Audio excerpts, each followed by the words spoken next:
I missed you. I was up at the Edinburgh. I review up at the Edinburgh Festival, but I keep missing you. So apologies. Oh, But uh, do you still enjoy doing Edinburgh? oh God, I love it. Yeah, I mean, Yeah, it's I've been going since I was 18 in yeah. various capacities, and yeah, I mean, I really there's so much I like about it. So on a personal sort of professional level, it's really nice to do a show and hone it, and you know by the end of Edinburgh you're going to have like a pretty tight hour that you can then expand into a tour or use for other things, um, and it motivates me to write new material, and Hmm. then the experience of being up there is just brilliant because I get to see loads of other stuff. Do you go and And see other? Because you were at the yeah, Pleasance, weren't yeah, you? yeah, Yeah. yeah, yeah. Oh God, I mean, I saw because my husband and kids were only there for like the middle 2 weeks. So I had a week at the beginning and at the end on my own. Which, although I was desperately sad to see them go, Hmm. I had such an amazing time because I was seeing like 5 or 6 shows a day, as I guess you do as well, Yes. and which I haven't done for years because when I've been when the kids are there normally, I get to see like maybe one or two shows if a day if I'm lucky. So I just absolutely binged, and it was really really good and very inspiring actually. So I kind of think this year I'm going to take a stand-up show and a play and try and do loads of other stuff in a kind of ridiculous, Mark Watson or Phil Nichol style. Yeah. And do you sort of I don't not take notes or do you sort of Oh, you get yeah inspired. Yeah, yeah yeah, yeah. I mean, obviously, you don't plagiarise, no but yeah, there's. I mean, particularly in terms of theatre, because I mean, I don't get to the theatre as much as I would like to the rest of the time. Um, it's incredible when you see what people are doing, and also how the boundaries of like I kind of think now comedy and theatre and performance arts are almost of a piece really. I mean, it sometimes seems when you look at shows and they're in the brochure under the comedy section or under the theatre section or whatever spoken word, and you kind of think, how do you? Some shows are just unclassifiable, I think, and I like that. I like that sort of bleeding of the boundaries. hmm. And do you think I guess do you find the word veteran would the word veteran comedian be an insult, but you have been No, around. delighted, absolutely delighted to still be here. Yeah, well, that's it, isn't it? Because I think I've Yeah, been up in Edinburgh in doing Edinburgh for 30 years, and people come and go, don't they? But you yeah. know, and especially I guess female comedians, don't they? They come and go, and Mm. so you pleased to still be around, so to speak. Oh, delighted. I mean, I think there was a period sort of in my late 30s where people described me as a veteran, and I and I Hmm. was a little bit huffy. But now that I have completely confronted my own mortality and feel the hands of the grave reaching out to me, I'm delighted that being called a veteran is wonderful, and it does. I mean, because when I was younger, if I'm 100% honest, I did sort of think, you know, why do people just keep going and keep going? Um, surely you should retire when you're 40, and you can't have anything. Surely you can't have anything interesting to say. And then then you get there yourself, and you go, God, but you know, I still feel like I've got loads to say, and and if as long as people continue to come, I will continue to do it. So, You're focusing a lot and on your so your husband, your children, etc. Is this now a rich treasure trove of material you have now? yeah, I mean, yeah, I do. I think my husband is quite a rich seam. I don't talk about my kids so much. I don't know why. I think there's a sort of I feel slightly squeamish about talking about the kids too much, really, for reasons I'm not. I don't know if it's because I think audiences don't like it, or whether I think I shouldn't. Because I worry the kids also. If you talk about your kids and then in 10 years' time they get to hear what you've been saying about them, I'm like, oh, that might damage them in some way. But yeah, so I talk about the kids a bit in abstract terms, but I talk about my husband in very detailed and specific terms. Yes, so it definitely has. It's changed what I do. I think that as your circumstances change, obviously you talk about different stuff. But then I do sort of, in a way, what I've always done. I think is sort of observational stuff about my life, and then trying to relate it to broader political things or sort of the wider context of society in general, and so that hasn't changed particularly. Do you find that you can't get away from politics these days? Do you find, and you think that's, I just doing a story on a balloon that was a little 4-year-old let from here and it ended up in Holland, and I'm just doing a story about balloon, but I sort of felt, am I going to mention Brexit here? No. Do you find that with your material? Oh my God, yes. Oh my, I was just chatting to someone about how I mean, I think,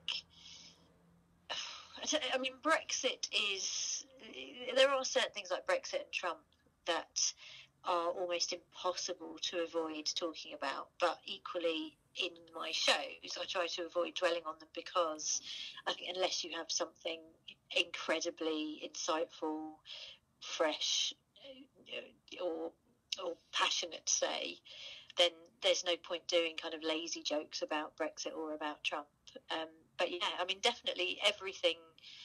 I mean, also, I think I'm much more aware, and this may be down to social media, but I think, you're much more aware of the myriad ways that people can take offence at what you say, or that what you say can be interpreted differently, which, it is, in a way, isn't it? I don't think it's a bad thing. I think that it is sort of quite interesting that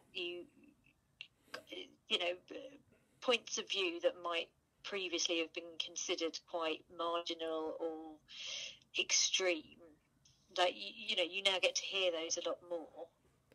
And it I don't know, I'm sort of, my feelings are I'm sort of very ambivalent about social media, because I think it can make people feel terribly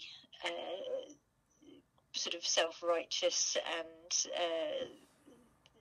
and embolden sort of people to be quite unpleasant, but then it does also allow people who would not otherwise have been given a voice to be heard. So it's, I don't know, but yes, in answer to your original question, I've waffled on for ages, but I think almost every comedian is political now, whether they want to be or not, because other people will politicise what you do, even if you don't.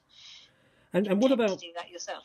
Sorry, and what about political correctness? Because that term, because I actually somebody I did see up in Edinburgh who I again saw 30 years ago, 10 years ago, and there was Jerry Sadowitz. And but I saw about yes, Jerry said, oh God, yeah.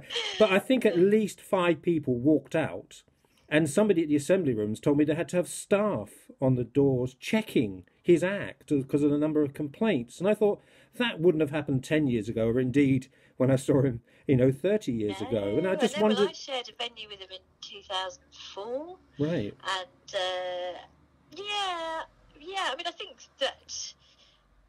I think people probably, the same number of people took offence, but it would be more widely reported now, and people would maybe feel a bit more of a duty to act. But I don't think, I mean, people always say, oh, does it inhibit you as a comedian? Do you feel like there's stuff that you can't talk about?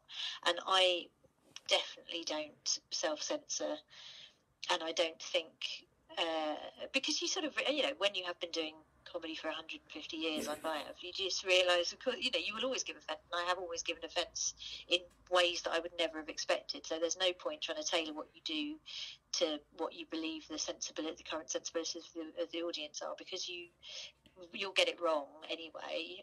So it's better to just do what you do, and then if you do give offence, then deal with that. And and I'm always quite happy to, if I have said something that someone challenges and I think it's out of order, and I'm like, actually, do you know what, I can understand why you were offended by that, and let's have a sort of reasonable conversation. And most people are very much up for that as well. I think there's a few people who are just unreasonable and intractable, but generally people who are offended will listen to you explain why you weren't seeking to give offence, or you were trying to offend but you were doing it deliberately for comic intent, or whatever your motivation was, you weren't doing it just to be unpleasant, because if you're doing it just to be unpleasant, then it's not comedy, it's something else, it's performance art or whatever. But in comedy, I think you're always trying to be funny first and foremost. So I mean, I think, and also, I mean, the only slight thing is comedy is much more analysed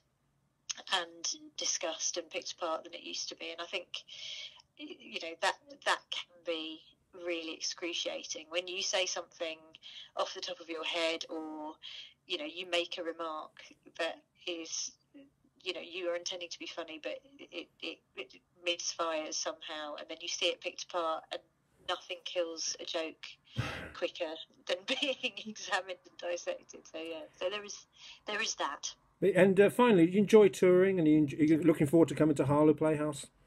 I'm very much looking forward to coming to Harlow Playhouse because I think it's been a while.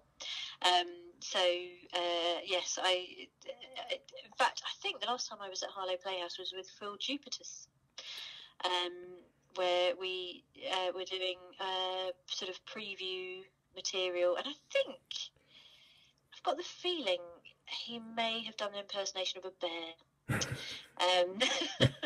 But it's all, my memories of everything are very hazy now. But yeah, no, I love touring, especially in the sort of I do it in the springtime now, so I'm not travelling around in the depths of winter. I have this sort of, I used to tour in the autumn when everything was getting darker, and now I like touring in the spring where everything's fresh and beautiful.